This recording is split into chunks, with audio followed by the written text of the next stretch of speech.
Hello everyone.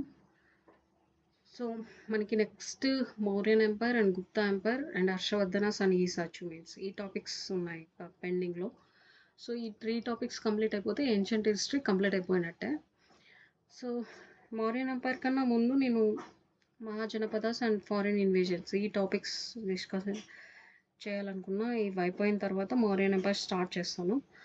Mauryan empires మనకి very important. దాంట్లో ఆ మౌర్యన్ ఎంపైర్ ఎలా ఏర్పడింది అనేసి ఈ మహాజనపదాస్ అండ్ ఫారిన్ ఇన్వేజన్స్ ఈ టాపిక్స్ అయిపోయిన తర్వాత మనకు ఒక క్లియర్ కట్ అనాలిసిస్ తెలుస్తుంది. సో అందుకోసం ఇవి చేస్తున్నాను. ఇప్పుడు నేను గ్రూప్ 2 ఏపీఎస్సి గ్రూప్ 2 ఓరియంటెడ్ మాత్రమే ఈ క్లాసెస్ చేస్తున్నాను. అదర్ ఎగ్జామ్స్ కూడా యూజ్ అవుతాయి. ఎవరైతే గ్రూప్ 2 ప్రిపేర్ అవుతున్నారో వాళ్ళకి వీడియోస్ షేర్ చేయండి. సో మెయిన్లీ లైక్ చేయండి, ఎందుకంటే ఎక్కువ లైక్ చేస్తే ఎక్కువ రీచ్ వస్తుందంట. సో లైక్ చేయడం మర్చిపోకండి. సో ఇప్పుడు I don't want to waste your time and let's get in to the topic mahajanapadas. So mahajanapadas ఏంటంటే ఇవి 6వ శతాబ్దం తర్వాత కొన్ని రాజకీయ మార్పులు ఇవన్నీ అన్నీ వచ్చి, సో వాటి మార్పులే ఈ నూతన రాజ్యాలు ఏర్పడడానికి ఒక రీజన్ అనమాట. సో ఈ 16 నూతన రాజ్యాలు ఏర్పడ్డాయి. అవి ఏంటంటే వీటినే షోడశ మహాజనపదాస్ అని కూడా అంటారు. సో ఇవి వెస్ట్ సైడ్ నుంచి ఇక్కడ చూడండి కాంబోజా, గాంధార, ఈ వెస్ట్ సైడ్ నుంచి ఈస్ట్ సైడ్ అంగ వరకు కూడా వ్యాపించాయి అన్నమాట. సో ఇలా అన్ని ఒక కొత్త రాజ్యాలు ఏర్పడ్డాయి. అవి ఏంటంటే 16 రాజ్యాలు ఏర్పడ్డాయి. అందులో 14 రాజ్యాలు రాచరిక వ్యవస్థను కలిగి ఉన్నాయన్నమాట. ఇంకా రిమైనింగ్ 2 గణతంత్ర వ్యవస్థను కలిగి ఉన్నాయి. సో ఈ రాచరిక వ్యవస్థ అంటే రాజు తన వారసత్వంగా వచ్చిన ఇప్పుడు రాజు తర్వాత రాజు ఎవరంటే రాజు కొడుకు మరి రాజే అవుతాడు. సో ఇలా రాచరిక వ్యవస్థను ఒక 14 సామ్రాజ్యాలు పాలించేవన్నమాట. సో ఇంకా రిమైనింగ్ 2 రాజ్యాలు మాత్రం గణతంత్ర వ్యవస్థను ఫాలో అయ్యారు. వీళ్ళు అంటే రాచరికం కాకుండా చేశారనమాట వీళ్ళ పరిపాలన. సో అందులో మనకి మెయిన్ ఎగ్జామ్ ఓరియంటెడ్ ఇవి వెరీ ఇంపార్టెంట్. ఇప్పుడు ఈ 16 మహాజనపదాస్ అండ్ దేర్ క్యాపిటల్స్ ఈ 2 ఇంపార్టెంటే. ఎందుకంటే మ్యాచ్ ద ఫాలోయింగ్స్, ఇన్కరెక్టెడ్ వర్డ్స్ ఇలా స్టేట్మెంట్ వైజ్ కూడా అడగచ్చు పేపర్ టఫ్నెస్ పెంచడానికి. సో మెయిన్ మనం ఈ మహాజనపదాస్ దేర్ క్యాపిటల్స్ గుర్తుపెట్టుకోవాలి. ఇవి బై హార్ట్ చేస్తామో ఎలా చేస్తామో అది మీ ఇష్టం, కానీ మనం ఇవి మాత్రం గుర్తుపెట్టుకోవాలి. ఇక్కడ చూడండి మొత్తం మ్యాప్ చూస్తూ ప్రిపేర్ అవ్వండి, ఎందుకంటే ఇవి ఏ ప్లేసెస్ అన్న గుర్తు రానప్పుడు ఈ మ్యాప్ మీకు మైండ్లో ఉందంటే ఈ ప్లేసెస్ అక్కడ కదా అనేది గుర్తొస్తుంది. ఈ ప్లేసెస్ ఒకవేళ ఆప్షన్స్లో మీరు ఎలిమినేషన్ మెథడ్ యూస్ చేసైనా ఆన్సర్ చేయొచ్చు. సో ఇక్కడ చూద్దాం. ఫస్ట్ ఇక్కడ వెస్ట్ సైడ్ నుంచి స్టార్ట్ అయింది చూడండి. కాంబోజా, గాంధార, కురు, పాంచాల, శిశునాగ, మత్స్య, కోశల, మల్ల, కాశీ, వస్త, చేది, వజ్జ, తర్వాత వజ్జి, తర్వాత అంగ, మగధ, అస్తాక. సో ఇవి మొత్తం 16 సామ్రాజ్యాలు అనమాట. సో వీటి ఒక్కొక్కటి గురించి ఇప్పుడు తెలుసుకుందాము. ఫస్ట్ అంగ రాజధాని ఏంటంటే చంప అనమాట. చంప సో బీహార్లోని బగల్పూర్, మెహంగిర్ జిల్లాలో ఉందన్నమాట ఈ అంగ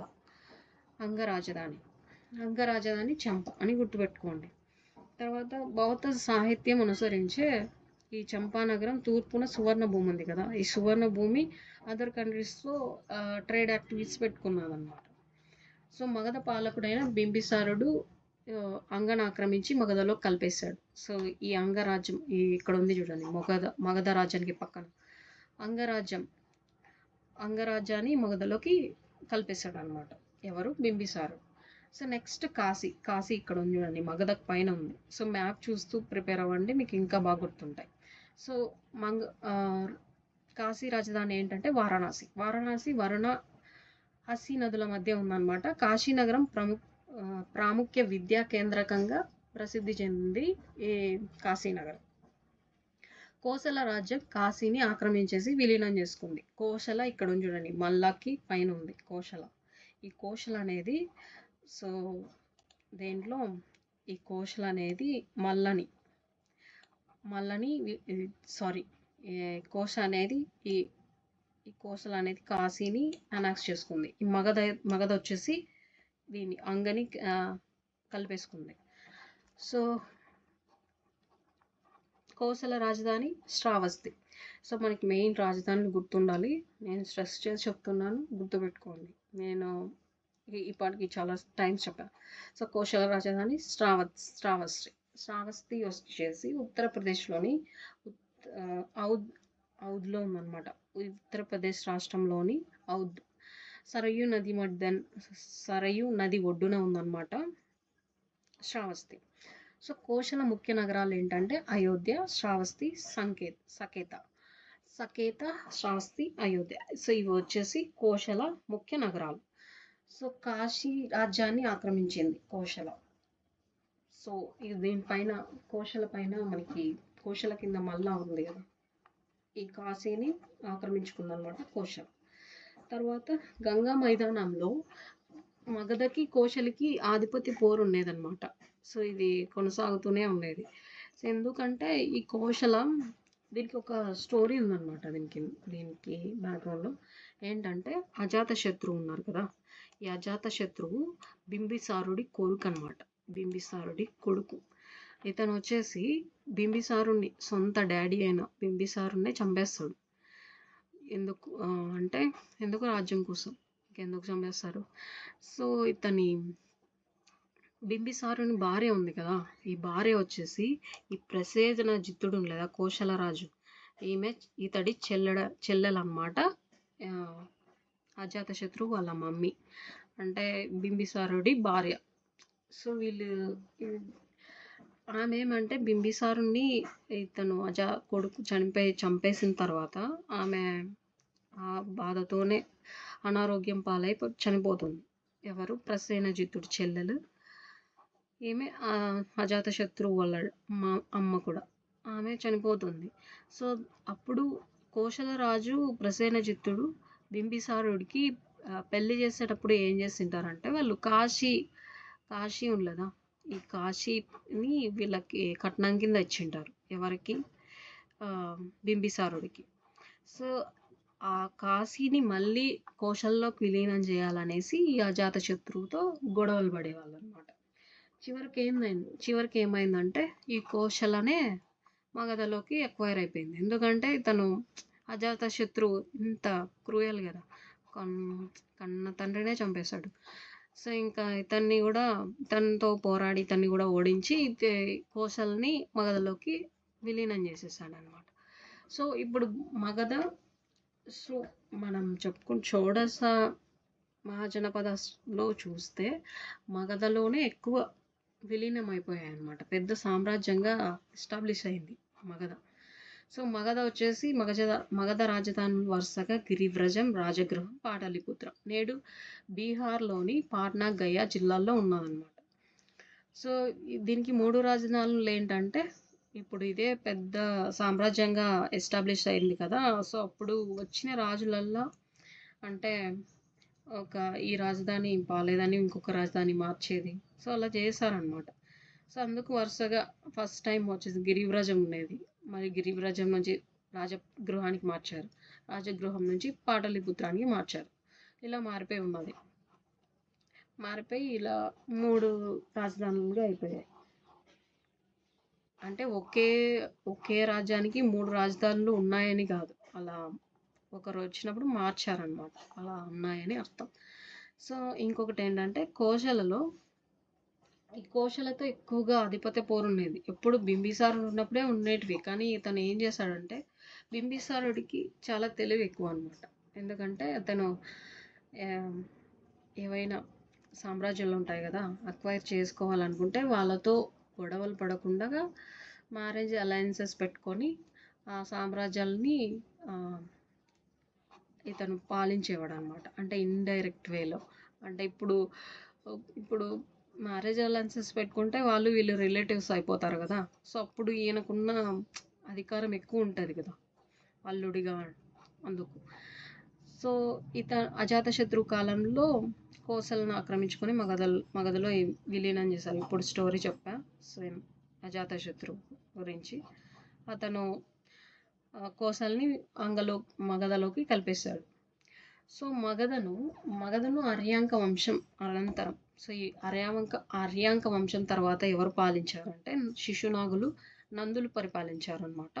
సో ఈ నందవంశంలోనే అన్ని చిన్న చిన్న రాజ్యాలు ఉంటాయి కదా, అవన్నీ మగధలోకి కలిసిపోయి పెద్ద సామ్రాజ్యంగా ఏర్పడింది అనమాట. అట్లా ఏర్పడిన సామ్రాజ్యం ఏర్పడడంలో కూడా ఇది మొట్టమొదటిసారిగా మన దేశంలోనే జరిగింది. సో దేశంలోనే మొట్టమొదటిసారిగా జరిగిందనమాట. సో చంద్రగుప్త మౌర్యుని కాలంలో ఈయన కాలం నాటికి విశాల సామ్రాజ్యంగా అయిపోయింది మగధ. సో తర్వాత వజ్జీ సమైక్య. సో ఈ వజ్జీ సమైక్య నేను చెప్పాను కదా గణతంత్ర వ్యవస్థని. సో గణతంత్ర వ్యవస్థలో రెండు రాజ్యాలు ఉన్నాయి, రాచరికంలో అయితే 14 ఉన్నాయని. సో ఈ వజ్జీ సమైక్య గణతంత్ర వ్యవస్థలో ఉందన్నమాట. సో దీని రాజధాని ఏంటంటే వైశాలి. సో వజ్జీ రాజధాని వైశాలి ఉత్తర బీహార్లోని ముజాఫర్ ప్రాంతంలో ఉందన్నమాట. సో వజ్జీ రాజ్యం 8 గణతంత్ర తెగల సమైక్య అన్నమాట. వజ్జీ రాజ్యం అనేది 8 గణతంత్ర తెగల సమైక్య. సో ఈ తెగలలో శక్తివంతమైన వారు లిచ్చవీలు అనమాట. లిచ్చవీలు చాలా శక్తివంతమైన వాళ్ళు వీళ్ళలో. సో మగధ రాజ్యం లిచ్చవీలతో నిరంతరం యుద్ధాలు జరిగేది, ఎందుకంటే వీళ్ళ ఆధిపత్యం కోసం. సో ఇక్కడ వీళ్ళు ఎందుకు గొడవలు పడేవాళ్ళు అంటే సామ్రాజ్యాల్ని ఆక్రమించుకోవడం కోసమే, వేరే ఏం కాదు. సో బింబిసారుడు కాలంలో 2 రాజ్యాల మధ్య సయోధ్య ఏర్పడింది. ఈ సయోధ్య అనేది ఏర్పడింది అనమాట. బింబిసారుడు లిచ్చవి రాకుమార్తె మధ్య సయోధ్య ఏర్పడింది. సయోధ్య అంటే సంధి ఆ టైప్ అనుకుంటా. ఎందుకంటే ఇతను బింబిసారుడికి తెలివి ఎక్కువ అన్నా కదా. సో ఇతను చూడు మరి కోశల రాకుమార్తెనే కాదు, లిచ్చవి రాకుమార్తె చెల్లనను కూడా పెళ్లి చేసుకున్నాడు. సో అజాతశత్రువు వజ్జీని మగధలో విలీనం చేశాడు. సో ఈ అజాతశత్రువు ఏం చేశాడంటే వజ్జీని కూడా మగధలోకి విలీనం చేశాడు అనమాట. దీని ప్రత్యేకతలు ఏంటంటే పశుపోషణ, దేశదిమ్మరి జీవన విధానం కలిగి ఉంటాయి. ఎందుకంటే వీళ్ళు గణతంత్ర వ్యవస్థ కదా వాళ్ళు, అందుకనే ప్రత్యేకతలు ఏంటంటే వీళ్ళు పశుపోషణ చేసి వాళ్ళు సంపాదించుకునే వాళ్ళు, ప్లస్ దేశదిమ్మరి జీవన విధానాన్ని కలిగి ఉన్నారు అనమాట. ఎవరు వజ్జీ సామ్రాజ్యస్తులు. తర్వాత వస్తా. సో ఇప్పుడు నేను ఇక్కడ బింబిసారుడు, అజాతశత్రువు వీళ్ళ గురించి చెప్పాను కదా. ఈ రాజుల గురించి మళ్ళీ టాపిక్ ఉంది, అప్పుడు వాళ్ళ గురించి క్లియర్గా తెలుసుకున్నాం. ఇప్పుడు ఈ షోడశ రాజ్యాలు ఏమేమి జరిగాయి అనేసి ఇక్కడ ఒక క్విక్ గ్లాన్స్గా ఇచ్చారు కదా, మనం చూద్దాం. సో వస్తా రాజధాని వచ్చేసి కౌశాంబి ఉత్తరప్రదేశ్లోని అలహాబాద్ ప్రాంతంలో ఉందన్నమాట. నాటి షోడశ జనపదాల్లో సుసంపన్నమైనది ఏంటంటే ఈ వస్తానే. సో ఈ వస్తా చాలా సుసంపన్నమైనది. సో ఈ రాజ్య పాలకుడు ఎవరంటే ఉదయనుడు అనమాట. ఉదయనుడు బుద్ధుడి సమకాలికుడు కూడా. సో ఈ ఉదయనుడు బుద్ధుడి సమకాలికుడు కూడా అనమాట. సో అవంతి పాలకుడు ప్రద్యోధమునితో శత్రుత్వం ఉన్నది చాలా కాలంగా. ఎవరికి? ఉదయనుడికి, తర్వాత ప్రద్యోధమునికి. ప్రద్యోధమునుడు ఎవరంటే అవంతి పాలకుడు అనమాట. సో వీళ్ళు వివాహ సంబంధాల ద్వారానే ఈ 2 రాజ్యాల మధ్య సంబంధాలు మళ్ళీ మెరుగుపడినాయి అన్నమాట. సో అప్పుడు ఎక్కువగా ఏం చేసేవాళ్ళు అంటే ఇలా మ్యారేజ్ అలయన్సెస్ పెట్టుకొని వీళ్ళు గొడవలు పడకుండా కలిసి ఉండేవాళ్ళు అన్నమాట. సో ఉదయుని వారసులు తమ రాజ్యాన్ని కాపాడుకోవడంలో విఫలమయ్యారు. వీళ్ళ వారసులు సీఎం తర్వాత వచ్చిన వారసులు పాపం ఈ వస్తాన్ని నిలబెట్టుకోలేకపోయారు. సో నెక్స్ట్ మల్ల రాజధాని ఏంటంటే కుషీనగరం, పావపూరి. సో మనకు తెలుసు కదా కుషీనగరంలో బుద్ధుడు మరణించాడని, పావపూరిలో అయితే వర్తమానం మరణించాడని. సో 9 గణరాజ్యాల సమైక్యనే ఈ మల్ల అన్నమాట.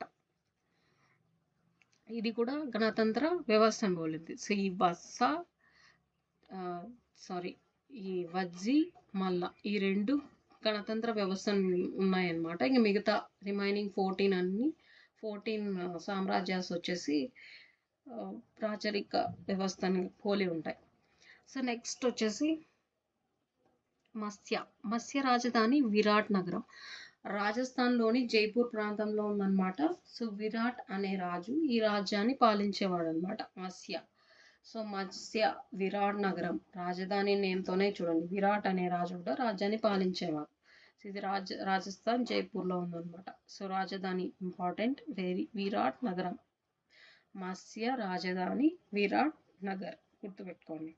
సో మహాభారతం ప్రకారం అయితే మత్స్య రాజ్యంతో పాటు చేది రాజ్యాన్ని కూడా పాలించినట్లు తెలుపుతుంది. సో ఈ మహాభారతం ప్రకారం అయితే ఈ మత్స్య రాజ్యాన్ని, చేది రాజ్యాన్ని కూడా పాలించినట్టు ఉందన్నమాట. ఈ ఎవరు విరాట్ అనే రాజు మత్స్య రాజ్యంతో పాటు చేది రాజ్యాన్ని కూడా పాలించాడని. సో నెక్స్ట్ కురు రాజధాని ఇంద్రప్రస్థం అంటే అప్పుడున్న పేరు అనమాట. ఇప్పుడు వచ్చేసి మీరట్ పరిసర ప్రాంతాల్లో ఉన్న నేటి ఢిల్లీ. సో కురు రాజధాని ఏంటంటే ఇంద్రప్రస్థం అని గుర్తుపెట్టుకోండి. సో ఇతిహాస కాలంలో అతి ముఖ్యమైన నగరం ఇది. ఇతిహాస కాలంలో ముఖ్యమైన నగరం కురు అన్నమాట. ఈ రాజ్యాన్ని కౌరవులు పాలిస్తుండేవాళ్ళు. సో మనకు తెలుసు ఈ కురు వంశీయులు అంటారు కదా. సో అలా ఈ రాజ్యాన్ని కౌరవులు పాలిస్తుండేవాళ్ళు. సో ఇసుకార అనే రాజు ఈ రాజ్యాన్ని పాలిస్తుండేవాడు అనమాట. ఇసుకార అనే రాజు ఈ రాజ్యాన్ని పాలించేవాడు. సో కురు పాలకులు యాదవ, భోజ, పాంచాల పాలకులతో పాటు వైవాహిక సంబంధాలు కొనసాగాయి అన్నమాట.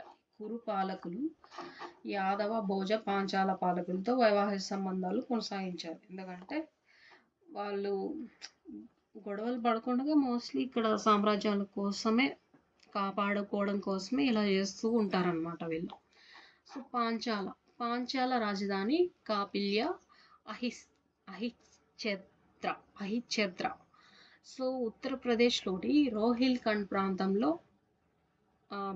బదౌన్, ఫరూఖాబాద్ లో ఉందన్నమాట. ఏది పాంచాల రాజధాని కాపిల్య, ఇంకొకటి అహిచ్ఛత్ర.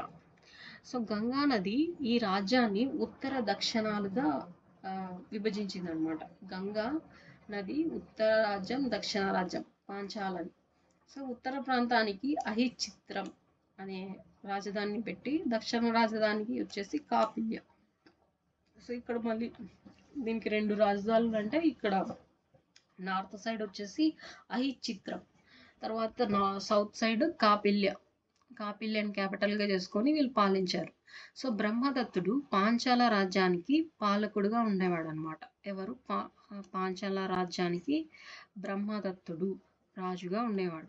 సో చేది రాజధాని సుక్తిమతి చేది రాజధాని బుందేల్ఖండ్ ప్రాంతంలో ఉందన్నమాట. ఇతిహాసాల ప్రకారం నాటి మహాభారతంలో పేర్కొన్న చేది రాజ్య పాలకుడు ఎవరంటే శిశుపాలుడు చేది సామ్రాజ్యాన్ని పాలిస్తుండేవాడని మహాభారతంలో ఉందన్నమాట. సో సురసేన రాజధాని మథుర. ఈ మథుర వచ్చేసి ఉత్తరప్రదేశ్లోని మథుర ప్రాంతం. ఈ రాజ్యం యమునా నది ఒడ్డున ఉందన్నమాట. సో యమునా నది ఒడ్డున ఉంది. సో ఈ రాజ్య పాలకుడైన అవంతిపుత్ర బుద్ధుని శిష్యునిగా ఉన్నట్లు తెలుపుతుందన్నమాట. సో ఈ రాజ్య పాలకుడైన అవంతిపుత్ర బుద్ధుని శిష్యుడిగా ఉన్నాడని చెప్తుంది. సో తర్వాత ఈ రాజ్యానికి చెందిన అంధకులు, భోజకులు ఒక సమూహంగా ఏర్పడి గణరాజ్యంగా అవతరించాయన్నమాట. సురసేన తర్వాత ఈ రాజ్యానికి చెందిన అంధకులు, భోజకులు ఒక సమూహంగా ఏర్పడి గణరాజ్యంగా అవతరించాయన్నమాట. సో దీనిని వాసుదేవ కృష్ణుడు ప్రధాన పాలకుడిగా ఉండేవాడు. సో మనకి సురసేన అంటే మథుర గుర్తుకు రావాలి. మథురనే కదా ఉత్తరప్రదేశ్లో ఉండేది. యమునా నది ఒడ్డున శ్రీకృష్ణుడు పరిపాలిస్తుండేవాడు.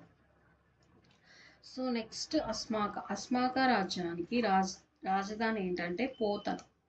సో ఈ పోతన నేటి తెలంగాణలో నిజామాబాద్ జిల్లాలోని బోధన్ అనమాట. సో అప్పుడు పోతనే, ఇప్పుడు బోధన్.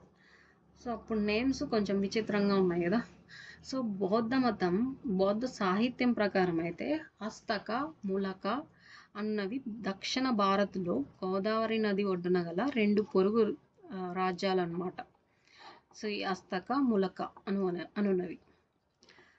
సో నెక్స్ట్ వచ్చేసి విష్ణు పురాణం ప్రకారం అయితే ఈ 2 రాజ్యాలను ఇక్ష్వాక వంశరాజులు స్థాపించినట్లు తెలుపుతుందన్నమాట విష్ణు పురాణం ప్రకారం అయితే. సో బౌద్ధ సాహిత్యం అయితే దక్షిణ భారతదేశంలో గోదావరి ఒడ్డున గల 2 పొరుగు రాజ్యాలని, విష్ణు పురాణం ప్రకారం అయితే ఇక్ష్వాకు రాజస్తులు స్థాపించారనేసి, తర్వాత అస్తాక రాజ్యాన్ని విశ్వదత్త, అరుణ వంటి ప్రముఖ పాలకులు పాలిస్తుండేవారు అనమాట. అదే సుత్తని పాత గ్రంథం ప్రకారం అయితే అందకులు లేదా ఆంధ్రులు ఈ రాజ్యాన్ని పాలిస్తున్నట్టు చెప్పేవాళ్ళు. సో ఇది అస్మాక ఇక్కడ ఉంది కదా మనకి, అది మ్యాప్లో చూస్తే ఈ సౌత్ సైడ్ ఇదే అస్తాక. సో మనకి ఇంకా ఆంధ్రాలో కూడా ఉంది, అటు తెలంగాణలో కూడా ఉంది. కాబట్టి వీళ్ళనమాట అందకులు లేదా ఆంధ్రులు ఈ రాజ్య పాలకులుగా అనేది తెలుస్తుంది. అవంతి రాజధాని ఏంటంటే ఉజ్జయిని మాహిష్మతి అనమాట. ఉజ్జయిని మాహిష్మతి మధ్యప్రదేశ్లో పశ్చిమ ప్రాంతంలో ఉందన్నమాట ఈ ఉజ్జయిని మాహిష్మతి. అవంతి, మాహిష్మతి, ఉజ్జయిని 2 గుర్తు రావాలి. ఉజ్జయిని ఉత్తరం వైపు, మాహిష్మతి దక్షిణ ప్రాంతానికి చెందింది. సో మనకి మాహిష్మతి అంటే ఇంకా మూవీ చూస్తే మాహిష్మతి అవంతిక, ఆమె పేరు అవంతిక కదా, అలా గుర్తుపెట్టుకోండి, గుర్తుండే ఈజీగా గుర్తు ఉంటుందిలే ఎవరికైనా. సో అవంతి రాజధాని ఉజ్జయిని మాహిష్మతి, మధ్యప్రదేశ్ పశ్చిమ ప్రాంతంలో ఉంది. నేత్రావతి నది ఈ 2 రాజ్యాలని సమవిభాగాలుగా విభజిస్తుంది అనమాట. సో ఈ నేత్రావతి నది ఉత్తర ప్రాంతం, దక్షిణ ప్రాంతం అని డివైడ్ చేస్తుంది. అందుకే వీటికి క్యాపిటల్స్ కూడా 2 ఉన్నాయి, Ujjayini and Mahishmati. So next బుద్ధుని కాలంలో చండ అవంతిని పాలిస్తుండేవాడు అనమాట. బుద్ధుని కాలంలో చండ అవంతిని పాలిస్తుండేవాడు. సో ఈ ప్రాంతాన్ని ఇనుము నిక్షేపాలు ప్రసిద్ధి చెందాయి అన్నమాట. ఈ ప్రాంతంలో ఇనుము నిక్షేపాలు ప్రసిద్ధి చెందాయి. సో ఇతడు వస్త, కోసల, మగధ రాజ్యాలతో పోరాడాడు అనమాట. ఎవరు? చండ ప్రద్యోత. సో మగధ పాలకుడు శిశునాగుడు అవంతిని ఆక్రమించుకొని మగధలో విలీనం చేశారు. సో వీళ్ళు ఎవరు వచ్చి ఆక్రమించుకున్న మగధలోనే విలీనం చేస్తున్నారు. అందుకే ఇది పెద్ద సామ్రాజ్యంగా ఎస్టాబ్లిష్ అయిందనమాట. సో గాంధార వచ్చేసి రాజధాని తక్షశీల అనమాట. రాజధాని తక్షశీల. ఇది పాకిస్తాన్లోని పెషావర్, రావల్పిడి ప్రాంతంలో ఉందన్నమాట గాంధార. సో తక్షశీల నగరం ఆనాటి ప్రసిద్ధి చెందిన విద్యా కేంద్రం అనమాట. సో తక్షశీల అనేది. సో ఈ రాజ్య పాలకుడు ఎవరంటే పుష్కర శర, మగధ బింబిసారుడి సమకాలికుడు. ఎవరు? పుష్కర శర. సో మగధలో బింబిసారుడు పరిపాలిస్తున్న కాలంలోనే ఈ గాంధార రాజపాలకుడు పుష్కర శర కూడా పాలిస్తుండేవాడు అనమాట. సో పర్షియా పాలకుడు సైరస్ ఈ రాజ్యం నుండే కప్పం వసూలు చేసేవాడు అనమాట. పర్షియా రాజు సైరస్ ఈ రాజ్యం నుండి కప్పం వసూలు చేస్తున్నారు. కప్పం అంటే పన్ను టైప్. సో కాంబోజా రాజధాని రాజపురం. ఇది కూడా పాకిస్తాన్ వాయువ్య ప్రాంతంలో ఉందన్నమాట. మొదట రాజ్యంగా ఉన్న తరువాత కాలంలో గణరాజ్యంగా మారిందన్నమాట. సో రాజరిక రాజ్యంగా ఉన్న తర్వాత గణరాజ్యంగా ఏర్పడింది. ఏది? కాంబోజా. సో పాకిస్తాన్లో ఇప్పటి వరకు మనం చూసింది ఏంటంటే గాంధార, కాంబోజా, ఇవి పాకిస్తాన్లో ఉన్నాయన్నమాట. సో 16 జనపదాల గురించి ప్రస్తావించిన మొదటి గ్రంథం ఏంటంటే అంగుత్తర నికాయ. ఇది పాలి భాషలో. సో ఇక్కడ వరకు కాంబోజా వరకు మనకి 16 జనపదాస్ గురించి, వాటి క్యాపిటల్స్ గురించి చెప్పుకున్నాం. సో నెక్స్ట్ వచ్చేసి మహాజనపదాలు గురించి ఈ మొదటి గ్రంథం. సో వీళ్ళ మహాజనపదాసుల గురించి ప్రస్తావించిన మొదటి గ్రంథం ఏంటంటే ఈ అంగుత్తర నికాయ, పాలి భాషలో ఉంది. ఏ భాష అంటే పాలి భాష.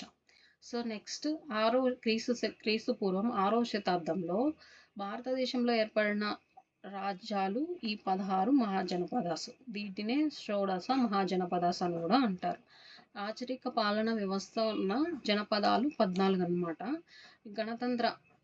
గణ రాజ్యాలంటే గణతంత్ర రాచరికం లేనివి వజ్జి మల్ల 2 అన్నమాట.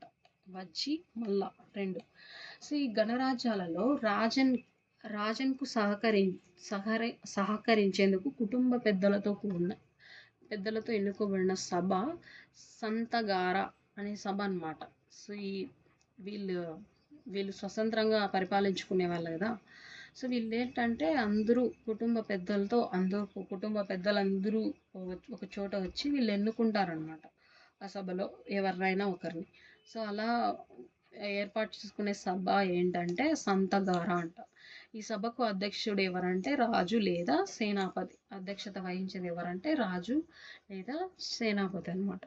సో ఈ గణ రాజ్యాలకు ఈ క్రింది తెగలు పాలించే వాళ్ళు అనమాట. గణరాజ్యాలు అంటే స్వతంత్ర రాజ్యాలు. సో ఇవేంటంటే వైశాలి లిచ్చవులు తెగ వాళ్ళు పాలిస్తునే వాళ్ళు వైశాలిని. పావపూరినైతే మల్ల తెగకు చెందిన వాళ్ళు. సో మల్లులు. కుషినగరం కూడా మల్లులే.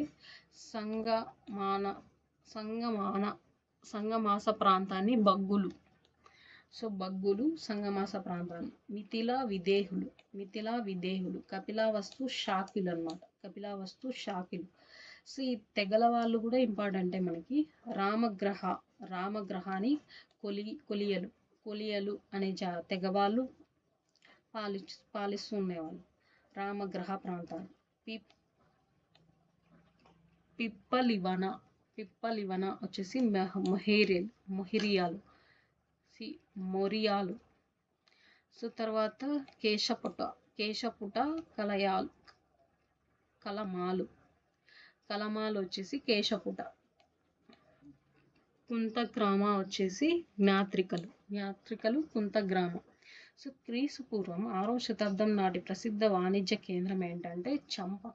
అప్పుడు వాణిజ్య కేంద్రం ఏంటంటే చంప దేని రాజధాని అని చెప్పాను? అంగ రాజధాని చంప. సో విద్యా కేంద్రం ఏంటంటే తక్షశీల అనేది విద్యా కేంద్రం. ఇది ఎక్కడ ఉంది? పాకిస్తాన్లో ఉంది. సో తక్షశీల నుండి మగధకు ఏర్పడిన రహదారి ఏంటంటే ఉత్తరాపథం. సో మగధకు ఏర్పడిన ఈ తక్షశిల ఇది పాకిస్తాన్ నుంచి ఇలా మగధకి దారి ఏర్పడిన ప్రాంతాన్ని ఉత్తరాపథం అంటారు. సో ఉత్తరాపథం మీద ఉన్న ప్రధాన పట్టణాలు ఏంటంటే హస్తిన, శ్రావస్తి, వైశాలి, రాజగృహ. సో హస్తిన, శ్రావస్తి, వైశాలి, రాజగృహ. దక్షిణ పథం మీద ఉన్న ప్రధాన పట్టణాలు అయోధ్య, కౌశాంబి, ఉజ్జయిని అనమాట. సో ఉత్తర దక్షిణ పథాల సంగమ స్థలి ఉన్న పట్టణం ఏంటంటే శ్రావస్తి. సో ఈ ఉత్తర దక్షిణ సంగమ స్థలమే శ్రావస్తి అనమాట. దూర ప్రాంతాలతో వాణిజ్యం చేసే వారిని పిలిచే పేర్లు ఏంటంటే సార్థవాహకులు అంటారు, వైదేహికులు అంటారు. చాలా దూరం నుంచి ట్రావెల్ చేసే వాళ్ళని ఏమంటారంటే సార్థవాహకులు లేదా వైదేహికులు అంటారు. మగధపై విజృంభించిన మహాజనపథం ఏంటంటే ఈ కోశలు అనమాట. కోశల వాళ్ళే కదా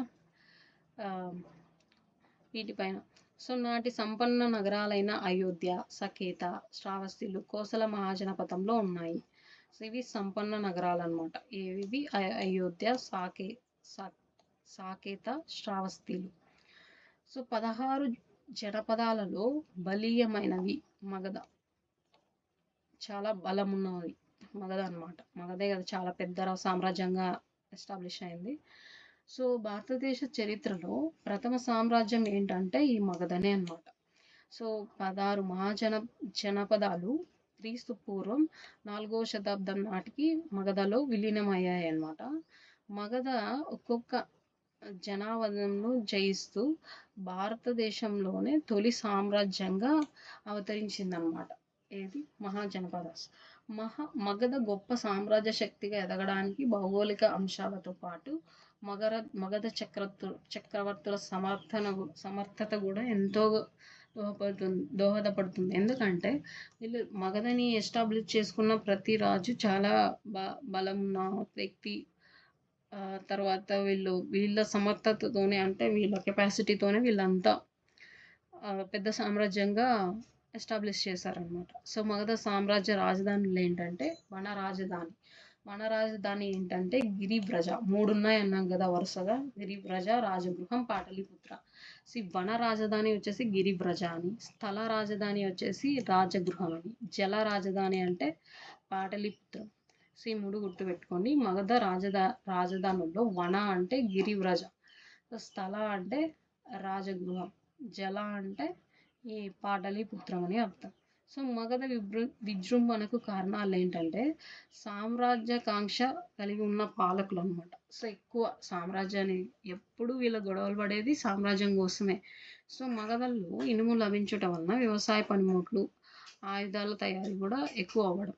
సో వీళ్ళకి గొడవ పడడానికి కూడా వీళ్ళకి ఆయుధాలు కావాలి కదా గొడవలు పడాలంటే. వీళ్ళకి ఎక్కువ ఆయుధాలు తయారు చేసేవాళ్ళు.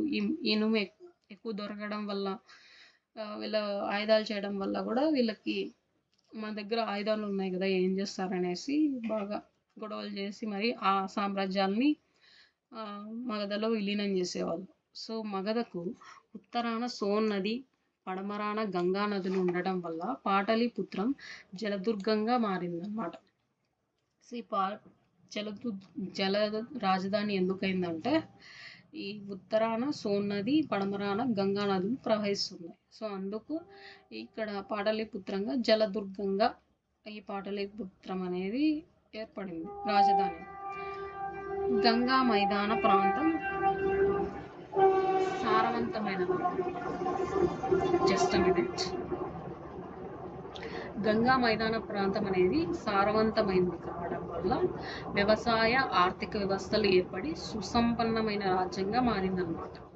సో ఈ మగధ రాజధాని వ్యూహాత్మక, శత్రు దుర్భేద్యంగా ఉండేదన్నమాట. అందుకోసం సో వీళ్ళు ఎక్కువగా గొడవ పడడానికి ఇష్టపడేవాళ్ళు. సో మగధపై మొట్టమొదటిసారిగా ఒక పద్ధతి ప్రకారం ఏర్పడ్డ వంశాలు ఏంటంటే ఈ బాహృద్ర వంశం, జరాసంధుడు అనమాట. ఫస్ట్ జరాసంధుడు, తర్వాత హర్యాక వంశం నుంచి బింబిసారుడు, తర్వాత శిశునాగ వంశం నుంచి శిశునాగుడు, నందవంశం నుంచి మహాపద్మనందుడు. సో వీళ్ళు వచ్చేసి ఈ మగధని ఎస్టాబ్లిష్ చేసిన రాజులు అనమాట. వీళ్ళు ఒక్కొక్క వంశం వాళ్ళు ఇట్లా బాహృద్ర వంశం వచ్చేసి ఈ జరాసంధుడు అనే అతనితో, మళ్ళీ తర్వాత హర్యాంక వంశం వచ్చేసి బింబిసారుడు, శిశునాగ వంశం వచ్చేసి శిశునాగుడు, నందవంశం మహాపద్మనందుడు. సో వీళ్ళు మగధని ఎస్టాబ్లిష్ చేశారనమాట ఎక్కువగా పెద్ద సామ్రాజ్యంగా. బాహృద్ర వంశం వచ్చేసి మగధను మొదట పాలించిన రాజవంశం ఈ బాహృద్ర వంశం అన్నమాట. మహాభారత కాలంలోనే పాలించిన రాజవంశం ఏంటంటే, సో మహాభారతం జరుగుతున్నప్పుడే ఆ కాలంలో మగధని పాలించిన రాజవంశం ఏంటంటే ఈ బాహృద్ర వంశం. జరాసంధుడు వచ్చేసి ఈ వంశ స్థాపకుడు. సో దీని రాజధాని గిరివ్రజాన్నే వన రాజధాని అని కూడా అంటాం. సో ఈ వంశం చివరి వాడైన రింపజముని హతమార్చి బింబిసారుడు మగధ రాజ్యాన్ని ఆక్రమించుకున్నాడు అన్నమాట. సో ఈ వంశం బాహృద్ర వంశంలో చివరి వాడు ఎవరంటే రింపుజయుని చంపేసి ఈ బింబిసారుడు మగధ సామ్రాజ్యాన్ని ఆక్రమించుకున్నాడు. సో ఈ మగధ విజృంభణను సాధించిన రాజవంశాలు ఏంటంటే ఆర్యాంకులు, ఈ శిశునాగులు, నందులు అన్నమాట. ఈ నందులు వీటి గురించి తెలుసుకుందాం. హర్యాంక వంశం క్రీస్తు పూర్వం 542 నుంచి 413 వరకు ఉందన్నమాట. వీరి రాజధాని ఏంటంటే రాజగృహం పాటలీపుత్రం. సో వీరి హర్యాంక రాజధాని ఏంటంటే రాజగృహం ఆర్ పాటలీపుత్రం. సో హర్యాంక వంశస్థుడు ఇంకా ఎవరు? బింబిసారుడు. సో ఈ బింబిసారుడికి మరో పేరు ఏంటంటే సేనియా. సేనియా అంటే సైన్యం ఉన్నవాడు అని అర్థం. సో ఈయనకి ఎక్కువ సైన్యం ఉందనే కదా ప్రతిసారి గొడవలు పడడానికి ముందుకు వస్తాడు. అందుకే కదా కోసలతో ఆధిపత్య పోరాలు ఎక్కువగా ఉన్నాయి. సో హర్యాంక వంశ స్థాపకుడు బింబిసారుడు. ఈయనకి ఇంకొక పేరు సేనియా. సో సేనియా అనేది గుర్తుపెట్టుకోండి, ఎగ్జామ్లో యూనిక్గా ఉంది కదా పేరు, అడగచ్చు. సో ఇతను హర్యాంక వంశానికి చెందినవాడు అని చెప్పే గ్రంథం ఏంటంటే అశ్వఘోషుడు రాసిన బుద్ధ చరిత్ర అన్నమాట. ఈ బుద్ధ చరిత్రలో ఏముందంటే ఈ హర్యాంక వంశానికి చెందినవారు అనేసి, ఈ బింబిసారుడు హర్యాంక వంశానికి చెందినవారు అనేసి అశ్వఘోషుడి బుద్ధ చరిత్రలో ఉందన్నమాట. సో ఈ వంశంలో ప్రసిద్ధుడు ఎవరంటే అజాత శత్రువు. సో అజాత శత్రువు వంశంలో చివరి వాడు ఎవరంటే ఈ నాగదాసుడు. ఈ నాగదాసుడు చివరి వారన్నమాట. సో ఈ వంశంకు మరొక పేరు ఏంటంటే పితృహంతకుల వంశం. సో ఈ హంతకుల వంశం అని ఎందుకు వచ్చింది? అజాత శత్రువు ఉన్నాడు కదా, ఈ అజాత శత్రువు బింబిసారుని చంపేశాడు. అందుకే ఎందుకు తన తండ్రి సొంత తండ్రిని చంపేశాడు సామ్రాజ్యం కోసం. అందుకే ఈ వంశానికి పితృహంతకుల వంశం అనే పేరు వచ్చేసింది. పాపం ఇది ఒక మచ్చే కదా అతనికి. సో బింబిసారుడు హర్యాంక వంశంను స్థాపించాడు అనమాట బింబిసారుడు. సో ఇతని బిరుదు వచ్చేసి శ్రేణిక. జైన సాహిత్యం ప్రకారం సో ఇతని బిరుదు వచ్చేసి శ్రేణిక. బింబిసారుడి బిరుదు వచ్చేసి. సో ఇతను మొదటగా గిరివ్రజం రాజధాని చేసుకున్నారు, తర్వాత రాజగృహంగా మార్చారనమాట. భారతదేశ చరిత్రలో సిద్ధ సైన్యాన్ని గజదళాన్ని నిర్మించిన మొదటి రాజు ఎవరన్నా బింబిసారుడే. ఇది సిద్ధ సైన్యం గజదళాన్ని. సో బింబిసారుడు ఆక్రమించిన ప్రాంతాలు ఏంటంటే అంగా కాశీ కోశల అనమాట. బింబిసారుడు ఆక్రమించుకున్నాడు అంగా కాశీ కోశల. సో బింబిసారుడు వివాహ సంబంధాల ద్వారా తన రాజ్యాన్ని విస్తరింపజేసుకున్నాడు. చూడు ఇతను ఎంత తెలివైన వాడు. సో వివాహ సంబంధాల ద్వారా రాజ్యాన్ని విస్తరింపజేశాడు అనమాట. కోశల దేవిని వివాహమాడి కాశీని కట్నంగా పొందాడు. సో నేను చెప్పాను కదా, అజాత శత్రు వాళ్ళ అమ్మ అనమాట ఈమె కోశల దేవి. సో ఈమెను పెళ్లి చేసుకొని కాశీని కట్నంగా తీసుకున్నారు. ఎవరంటే బింబిసారుడు. సో ఇతని భార్యలు వచ్చేసి కోసలాదేవి. ఈమె కోసల రాకుమార్తె అనమాట. మహాకోసలుని కుమార్తె ప్రసేనజిత్ సోదరి అనమాట. ప్రసేనజిత్ సోదరి. సో కోసలదేవిని వివాహమాడి బిందుసారుడు కాశీ పట్టణాలను కట్నంగా పొందాడనమాట. బింబిసారుడి పుట్టిక బింబిసారుణ్ణి రాణి ఎవరంటే ఇప్పుడు కోసల దేవి అనమాట. చెల్లన వచ్చేసి ఈమె లిచ్చవి రాకుమార్తె అనమాట. ఈమె చేతకుని కుమార్తె అనమాట. చేతకుని కుమార్తె. ఈ చేతకుని సోదరి త్రిశాలదేవి మహావీరుని తల్లి అనమాట. మహావీరుని తల్లి చేతకుని సోదరి త్రిశాలదేవి. సో బింబిసారుడు చెల్లన కుమారుడు ఎవరంటే ఈ అజాత శత్రువు బింబిసారుడు చెల్లన కుమారుడు. కోశల కుమారుడు కాదు, ఈ కోశలదేవి కుమారుడు కాదు, చెల్లన కుమారుడు అజాత శత్రువు. సో కేమ మద్ర తెగ నాయకుని కుమార్తె అనమాట. కేమ మద్ర తెగ నాయకుని కుమార్తె. సో వాసవి విదేహ రాకుమార్తె అనమాట. వాసవి. సో బింబిసారుడు భారతదేశంలో వైవాహిక సంబంధాల ద్వారానే ఈ సామ్రాజ్యాన్ని ఏర్పరచుకున్నాడు అనమాట. అలా ఏర్పరచుకున్న రాజుల్లో మొదటి రాజు కూడా ఈయనే బింబిసారుడు. సో బుద్ధుడు వర్తమాన మహావీరుని సమకాలికుడు అనమాట. ఈ బుద్ధుడు వచ్చేసి వర్తమాన మహావీరుని సమకాలికుడు. బుద్ధుడి మహావీరుడి వీళ్ళిద్దరూ సమకాలికుడు. ఎవరు? బింబిసారుడు. సో బింబిసారుని బుద్ధునికి దానం చేసింది. బింబిసారుడు బుద్ధునికి దానం చేసిన విహారం ఏంటంటే ఈ వేణువన విహారం. వేణువన విహారాన్ని బుద్ధుడికి దానం ఇచ్చాడనమాట.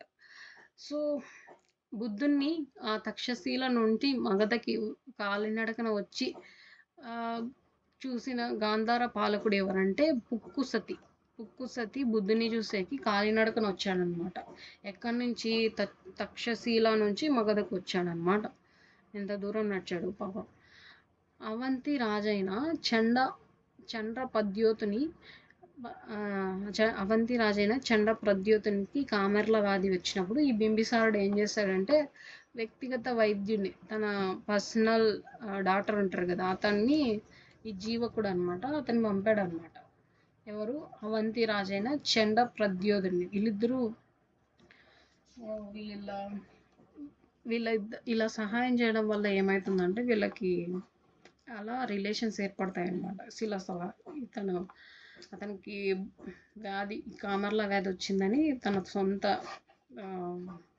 పర్సనల్ డాక్టర్ని పంపించాడు ఇక్కడికి, తనకి అవంతికి. సో బ్రాహ్మణ గ్రంథాలు బింబిసారుని పిలిచిన విధానం ఏంటంటే వస్త అంటే బ్రాహ్మణుల సంస్కారాలు పట్టని వాడనమాట. సో వస్త అంటే బ్రాహ్మణ సంస్కారాలు పట్టనివాడు, అవన్నీ ఎక్కువగా పట్టించుకోవడం అన్నమాట ఇతను.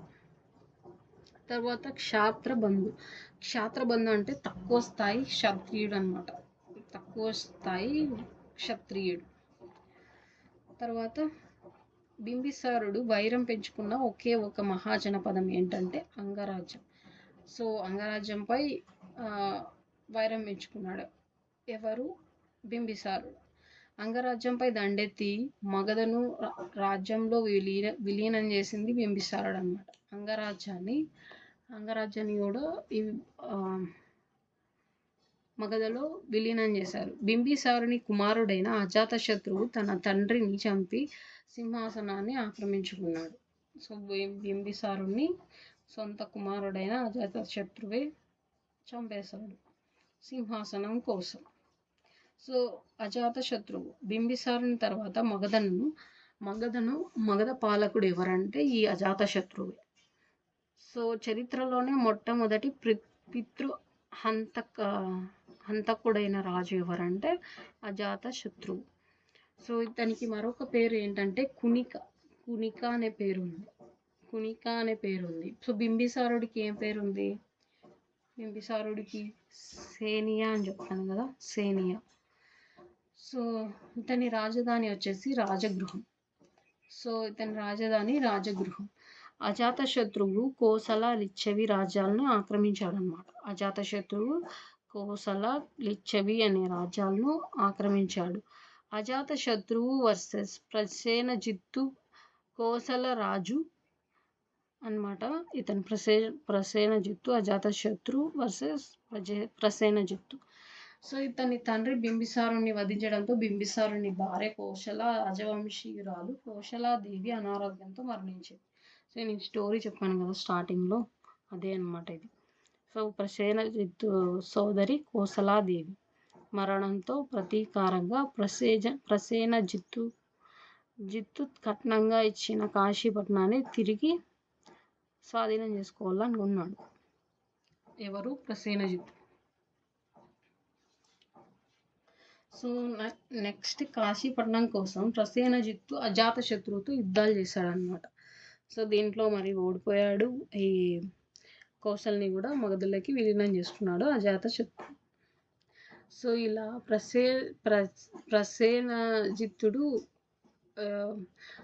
ప్రసేనజిత్తు ఇతని మంత్రి అయిన దీర్ఘచరాయుడిని మోసం వల్లనే ఈ జిత్తు ఓడిపోయాడు అనమాట. అలా ఓడిపోయి రాష్ట్రభ్రష్టుడు అయిపోయాడు. ఎవరు? ప్రసేనజిత్తు.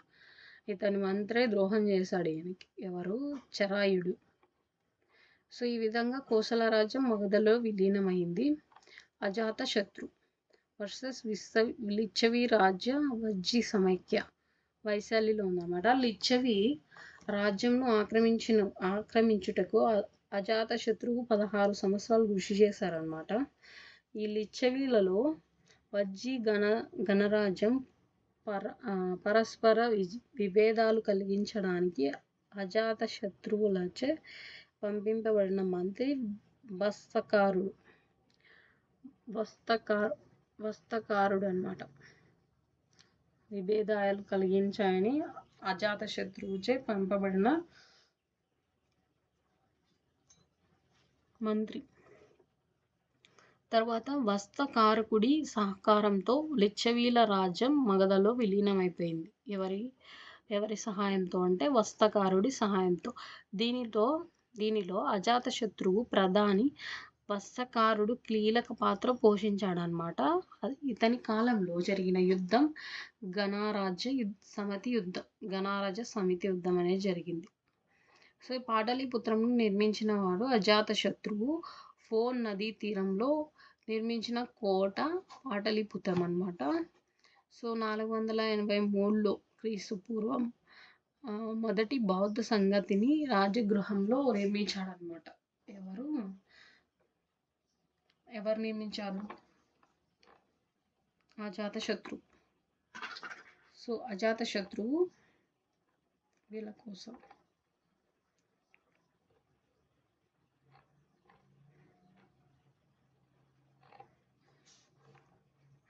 సో మగధలో విలీనం చేశారు. తర్వాత ఈ బుద్ధుడు నిర్వాణం పొందిన కుషినగరంలో ఒక స్తూపాన్ని నిర్మించినట్లు కూడా తెలుస్తుంది.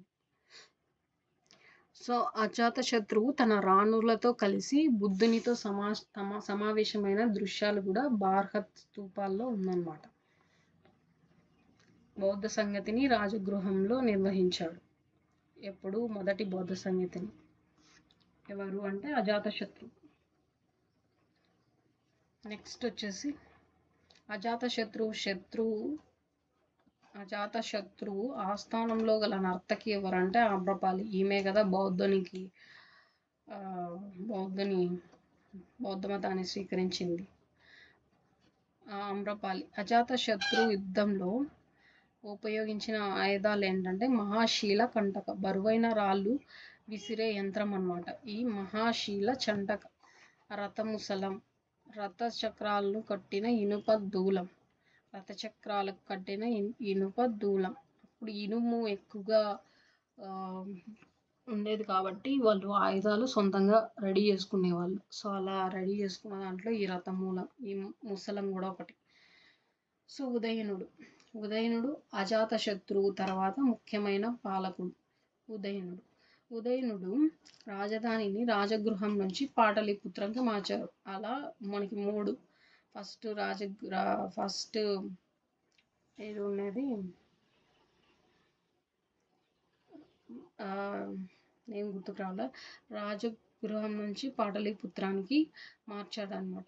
సో ఉదయుడు వాసవ దత్తునికి మధ్య ప్రేమ వ్యవహారం ఉండేది. ఎవరికి? ఈ ఉదయుడికి వాసవ దత్తునికి మధ్య ప్రేమాయణం ఉండేది.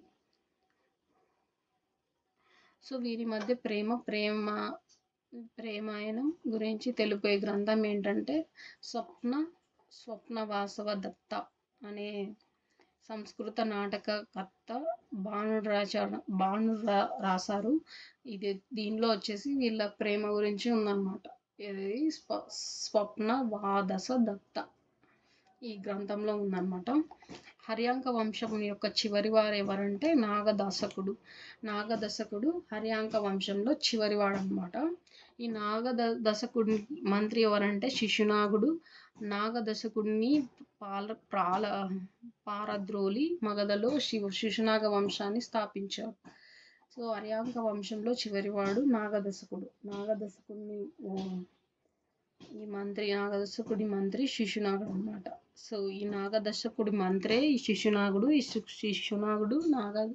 ఈ నాగదశకుడిని అక్కడి నుంచి పంపించేసి మగధలో ఈ శిశునాగ వంశాన్ని ఎస్టాబ్లిష్ చేశాడు అనమాట.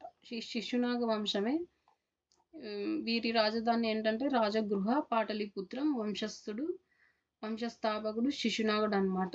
ప్రసిద్ధుడు కాలశోకుడు. సో నెక్స్ట్ శిశునాగుడు ఈ వంశాన్ని శిశునాగుడు స్థాపించాడు అనమాట. సో ఈ వంశాన్ని శిశునాగుడు స్థాపించాడు. ఇతను అవంతిని ఆక్రమించాడు.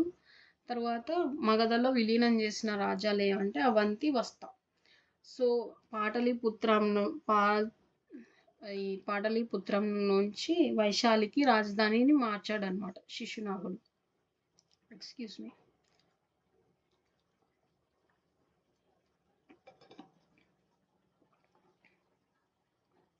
నెక్స్ట్ కాల అశోకుడు ఇతని మరొక పేరు ఏంటంటే కాకవర్ణుడు. ఈ కాల అశోకుడు రెండవ బౌద్ధ సంగీతిని క్రీస్తు పూర్వం 383 వైశాలిలో నిర్వహించాడనమాట. ఇతని రాజధాని మరలా పాటలీపుత్రానికి మార్చాడనమాట. ఎవరు? కాల అశోకుడు. సో వీళ్ళు బౌద్ధ సంగతిలో మనం చెప్పుకున్నాం కదా, బౌద్ధ సంగతిలో ఇంపార్టెంట్ ఎవరు? ఫస్ట్, సెకండ్ అట్లా వాళ్ళు ఇక్కడ మళ్ళీ ఇంకొకసారి వచ్చారు చూడండి. కాల అశోకుడు రెండవ బౌద్ధ సంగతిని వైశాలిలో నిర్వహించాడని. సో అయితే ఇతను రాజధానిని మరలా పాటలీపుత్రానికి మార్చాడనమాట. సో మళ్ళీ వీళ్ళకి అక్కడ నుంచి ఇక్కడికి మారుస్తూనే ఉన్నారు. సిగ్లా మళ్ళీ ఇతను కాలాశోకుడు కూడా మార్చాడు రాజధానిని పాటలీపుత్రానికి. సో కాల అశోకుని మహాపద్మనందుడు సంహరించి మగధలో నందవంశాన్ని స్థాపించాడు అనమాట. సో ఇంకా కాలశోకుని ఈ మహాపద్మనందుడు ఓడించి సంహరించి ఈ మగధలో నందవంశాన్ని స్థాపించాడు. సో ఈ వంశ స్థాపకుడు ప్రసిద్ధుడు ఎవరంటే ఈ నందవంశంలో మహాపద్మనందుడు. సో చివరివాడు ఎవరంటే ధనానందుడు అనమాట. ధనానందుడు వీళ్ళ రాజధాని నందుల రాజధాని ఏంటంటే పాటలీపుత్రం.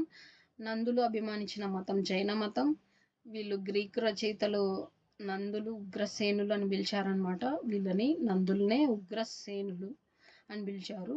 సో వీరి కాలంలో ప్రసిద్ధి చెందిన విశ్వవిద్యాలయం తక్షశిల విశ్వవిద్యాలయం అన్నమాట. సో భారతదేశంలో కనిపించే మొదటి క్షత్రియేతర బ్రాహ్మణేతర రాజవంశము ఈ నందవంశంలోనే ఉంది. ఈ నందవంశం అన్నమాట. ఈ బ్రాహ్మణేతర క్షత్రియేతర వీళ్ళు బ్రాహ్మణులు కాదు, క్షత్రియులు కాదు అన్నమాట. నందవంశస్థులు. తక్షశిల విశ్వవిద్యాలయం ఈ నందవంశస్థులు పాలిస్తున్న టైంలోనే ప్రసిద్ధి చెందింది. మహాపద్మనందుడు. సో ఇందులో గొప్పవాడు అన్నా కదా, స్థాపించిన వాడు కూడా ఎవరు? మహాపద్మనందుడు. నందవంశాన్ని స్థాపించిన వాడు అనమాట. సో ఇతనికి మరొక పేరు అంటే ఉగ్రసేనుడు. సో ఈయనకి మరొక పేరు ఉగ్రసేనుడు అని ఉంది. సో ఇక్కడ గ్రీకులు వీళ్ళకి ఉగ్రసేనులు అని కూడా పిలిచారు కదా నందవంశస్థులని. సో ఈయనకి ఇంకొక పేరు ఉండడం వల్ల పిలిచారేమో అలా. సో ఉత్తర భారతదేశంలో క్షత్రియేతర పాలనను ప్రారంభించింది ఎవరంటే ఈ మహాపద్మనందుడు. సో క్షత్రియులను నిర్మూలించిన రెండవ పరశురామునిగా పేరు పొందాడనమాట. ఎవరంటే మహాపద్మనందుడు.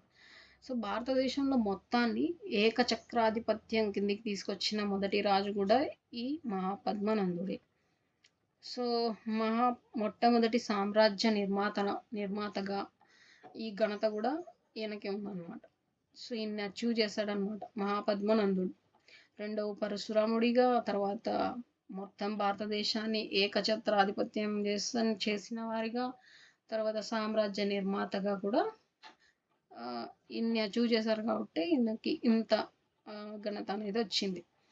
సో మహాపద్మనందుని బిరుదులు ఏంటంటే ఉగ్రసేనుడు, మహాపద్మాపతి, ఏకరాట్, మొట్టమొదటి సామ్రాజ్య నిర్మాతగా ఉన్నారు కదా అందుకు ఇవన్నీ ఏకరాట్ అన్నారు. అభినవ పరశురాముడు, క్షత్రియులను నిర్మూలించినందుకు. సో ఈ క్షత్రియులని చంపుకుంటూ పోయాడు ఇంకా ఈయన. సో అభినవ పరశురాముడిగా పేరు ఉన్నాడు అనమాట. అందుకు స్వరాక్ష త్రియంతక స్వరాక్ష త్రియంతక అనే బిరుదు కూడా మహాపద్మునికి ఉంది. భారతదేశంలో మొట్టమొదటిసారిగా ఏక్రాట్ అనే బిరుదు వచ్చిన వారెవరంటే మహాపద్మనందుడే. సో మొట్టమొదటిసారిగా ఉత్తర భారతదేశం నుండి దక్షిణ భారతదేశానికి దండెత్తి కళింగను జయించినట్లు పేర్కొన్న శాసనం ఏంటంటే కారవేలుని హాతి గుంపా శాసనం. సో మహాపద్మనందుడు ఈ ఉత్తర నుండి దక్షిణం వరకు కళింగను జయించినట్లు ఉంది అని చెప్పే శాసనం ఏంటంటే కారవేలుడు వేసిన హాతి గుంప శిలాశాసనం అన్నమాట. సో కళింగను జయించిన తర్వాత ఈ ప్రాంతాల్లో నీటిపారుదల సౌకర్యాలను కల్పించినట్లు తెలుపు శాసనం ఏంటంటే హాతి గుంప శాసనం. దక్షిణాదిని జయించిన తొలి ఉత్తరాది రాజు ఎవరంటే మహాపద్మనందుడు. సో కళింగ నుండి ఒక జైన తీర్థంకరుని విగ్రహాన్ని విజయ చిహ్నంగా పెట్టుకున్నాడు అనమాట. ఎవరు? మహాపద్మనందుడు. సో ఇతని ప్రధాని రాక్షసుడు అనమాట. ఎవరు? ప్రధాని. సో ఇతడు మొట్టమొదటిసారిగా ఒక పద్ధతి ప్రకారం శిస్సును వసూలు చేశాడనమాట. అందరూ పద్ధతి లేకుండా చేస్తే ఈయన మాత్రం చాలా పద్ధతిగా వసూలు చేశాడనమాట శిస్సుని. సో ఇతని సైన్యాన్ని 4 భాగాలుగా విభజించారనమాట. ఒకటి కాల్బలం, నెక్స్ట్ అశ్విక బలం, గజబలం, రథబలం. ఇలా ఇతని సైన్యం అనేది డివైడ్ అయిందనమాట. కాల్బలం, అశ్విక బలం, గజబలం, రథబలం. సో ఇతను రాజధానిని తిరిగి వైశాలి నుండి పాటలీపుత్రానికి మార్చాడనమాట. ఎవరు? ఇతను మహాపద్మనందుడు వైశాలిని పాటలీపుత్రంగా మార్చాడు.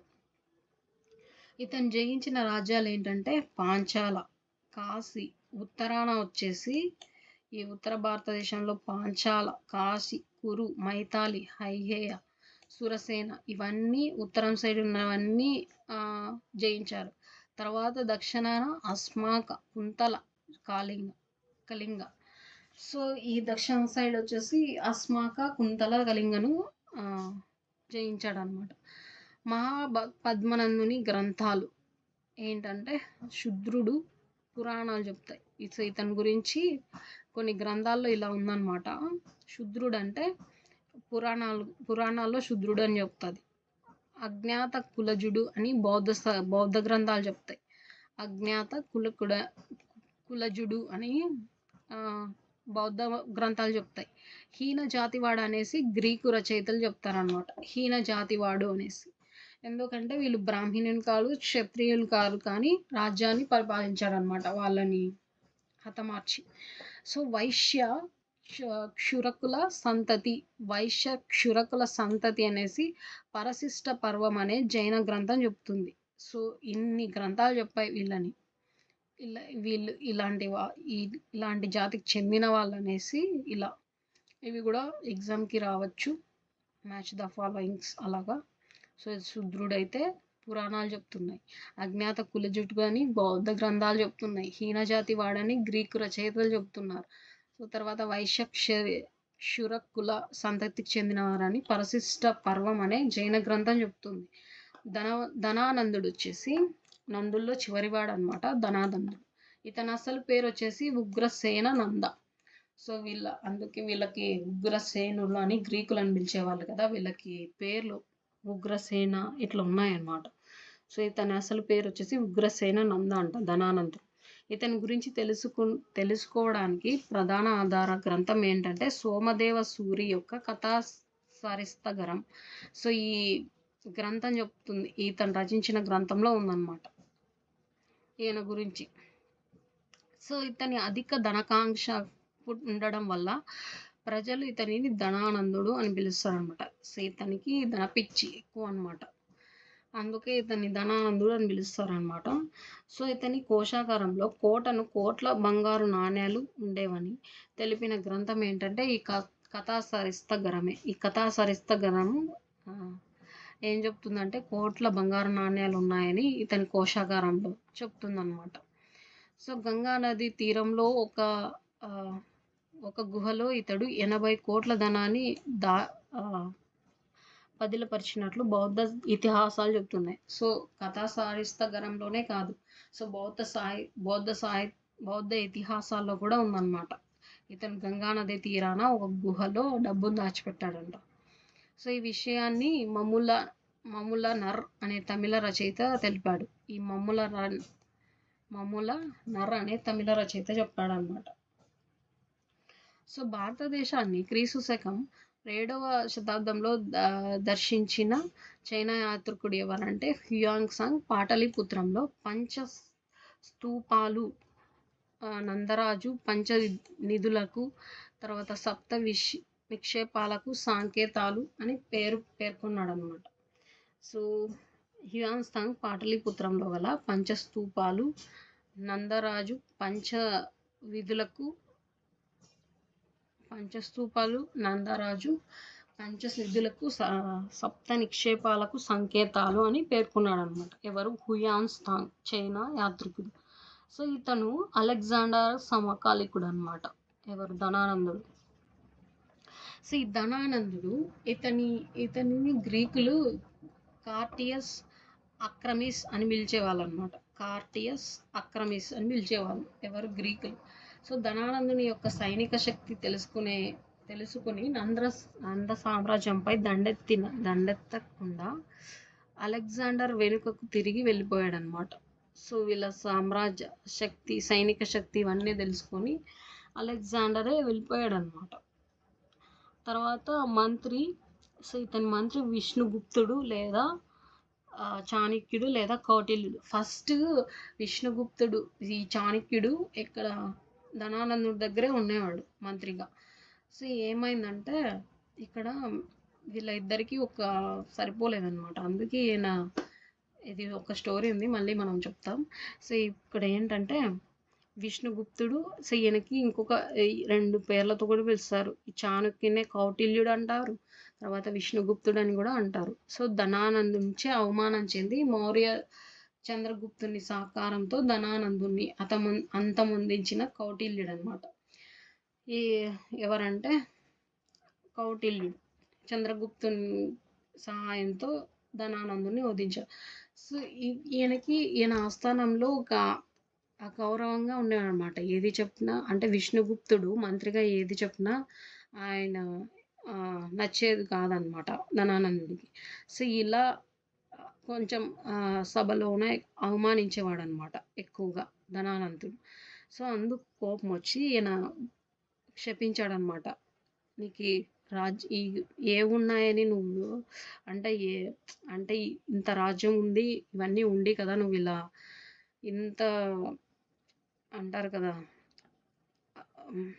పొగరు అంటారు కదా, అందుకే అవన్నీ లేకుండా చేస్తాననేసి ఈయన ప్రతిజ్ఞ చేసుకున్నాడు. అందుకోసం ఈ చంద్రగుప్త మౌర్యతో కలిసి ఇతని అందం పొందించాడు అనమాట ధనానందుని. సో ఇలా ప్రతిజ్ఞ చేసుకుని వెళ్ళిపోయి ఉంటాడు రాజ్యంలో నుంచి కౌటిల్యుడు. సో అలా చేసినట్టుగా అన్నదన్నట్టుగా చేసేసాడు కౌటిల్యుడు. ఎందుకంటే ఇతన్ని గద్దె నుంచి దింపేసి చంద్రగుప్త మౌర్యుని చేశాడు కాబట్టి ఆ రాజ్యానికి. సో నందుల పతనానికి దోహదం చేసిన అంశాలు ఏంటంటే పన్నుల భారం ఎక్కువగా కావడంతో ప్రజల్లో కలిగిన అసంతృప్తి.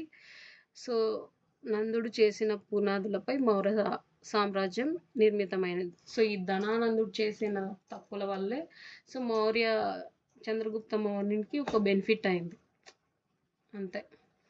సో అలా మౌర్య సామ్రాజ్యం అనేది ఏర్పడిందనమాట. సో మౌర్య సామ్రాజ్య స్థాపకుడు ఎవరు? చంద్రగుప్త మౌర్యుడు అయ్యారు. సో తర్వాత వీరి పరిపాలన వ్యవస్థ ఎలా ఉండేదంటే, ఈ కాలంలో పరిపాలన వ్యవస్థ గురించి తెలిపే గ్రంథాలు ఏంటంటే బౌద్ధ జాతక కథలు, సూత్ర సాహిత్యం, గ్రీకు రచనలు అన్నమాట. మహాజనపదాల గురించి పేర్కొన్న మొదటి గ్రంథం ఏంటంటే అంగుత్తర నికాయ.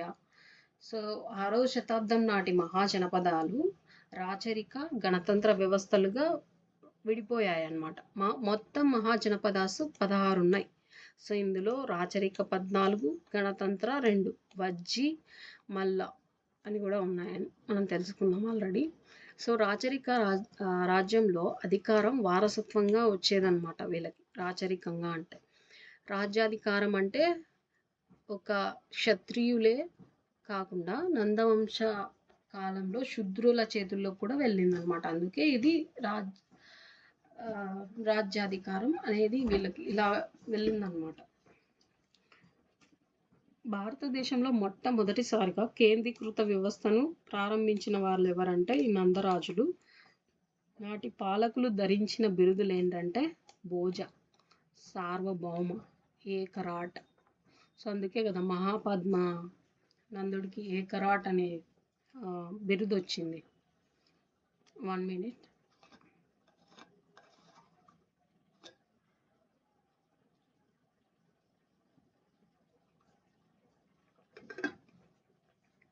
సో రాజ్యాన్ని పరిపాలన సౌలభ్యం కోసం ఈ క్రింది విధంగా విభజించారనమాట. రాజ్యాన్ని ఆహారాలంటే రాష్ట్రాలు. సో ఆహారాలని ప్రదేశాలంటే ప్రాంతాలు, మరి ప్రాంతాలనే గ్రామాలుగా, గ్రామం అంటే గ్రామం. సో వీళ్ళు రాజ్యాల్ని ఆహారాల్ని ప్రదేశాల్ని గ్రామాలుగా విభజించారు. అంటే ఇంత పెద్ద సామ్రాజ్యాన్ని ఒకే చోట కూర్చొని పరిపాలించలేరు కదా, అందుకని డివైడ్ చేసుకున్నారు ఇలా. సో చివరి పరిపాలనా విభాగం గ్రామం అన్నమాట. ఈ గ్రామ పాలకుడు వచ్చేసి గ్రామ భోజక అని కూడా పిలుస్తారు. బౌద్ధ సాహిత్యం ప్రకారం బింబిసారుని కాలంలో 80,000 గ్రామికులు ఉండేవాళ్ళు అనమాట. ఈ బౌద్ధ సాహిత్యం ప్రకారం బిందుసారుని కాలంలో 80,000 గ్రామికులు ఉన్నారని చెప్తుంది ఏది బౌద్ధ సాహిత్యం. సో రాజుకు పరిపాలనలో సహకరించే ఉద్యోగులు ఎవరంటే మహామాత్రులు రాజుకి సహకరించే వాళ్ళు అనమాట. ఇతర అధికారులు ఎవరంటే సర్వార్థకులు అంటే కార్యనిర్వహణ అధికారులు అనమాట. వ్యవహారికులు అంటే న్యాయాధికారులు. సో సర్వార్థకారులు కార్యనిర్వహణాధికారులు. తర్వాత వ్యవహారికులు అంటే న్యాయ అధికారాలు. సేన నాయకులు అంటే సైనికాధికారి. సో ఇది గుర్తుంటుంది, కానీ ఈ 2 పదాలు గుర్తుపెట్టుకోండి. వ్యవహారికులు అంటే న్యాయాధికారులు, సర్వార్థకులు అంటే కార్యనిర్వహణ అధికారులు. సో కుటుంబీకులతో సమావేశమయ్యే సభ ఏమన్నా మనము సాంతగార అన్నాం. ఆల్రెడీ డిస్కషన్ చేసినవే పాయింట్స్, కానీ ఇక్కడ సపరేట్గా పరిపాలనా వ్యవస్థ, ఆర్థిక వ్యవస్థ అని ఇచ్చారు. సో నాటి ఆర్థిక వ్యవస్థ గురించి బౌద్ధ సాహిత్యంలో ఉందన్నమాట. సో ఈ కాలంలో ఈ మహాజనపదాస్లో ప్రజల ప్రధాన వృత్తి ఏంటి? వ్యవసాయం. సో భూమి శిస్తు పంటలో 1/6 వంతు నుంచి 1/12 వరకు ఉండేదన్నమాట. భూమి శిస్తుని ఇలా చెల్లించేవాళ్ళు వీళ్ళు 1/6 నుండి 1/12 వంతు వరకు. సో గ్రామాల్లో పన్ను వసూలు చేయు అధికారులను ఏమంటారంటే గ్రామ భోజకులు అని పిలిచేవాళ్ళు. సో వర్తకుల నుండి పన్నులను వసూలు చేసే వాళ్ళని ఏమంటారంటే శౌల్కిక లేదా శుల్కాధ్యక్ష అని పిలిచేవాళ్ళు అనమాట. ఎవరు? వర్తకుల నుండి పన్నులు వసూలు చేసే వాళ్ళని. సో వివిధ కుల వృత్తుల వాళ్ళని శ్రేణులుగా ఏర్పడి తమ ఉత్పత్తులను పెంచుకునే వాళ్ళని. సో నెక్స్ట్, ఈ కాలం నాటి శ్రేణి పెద్దని ప్రముఖ లేదా జ్యేష్ఠిక అంటారు. సో కులాల శ్రేణి వచ్చేసి కుండలు తయారు చేసేవాళ్ళు అనమాట.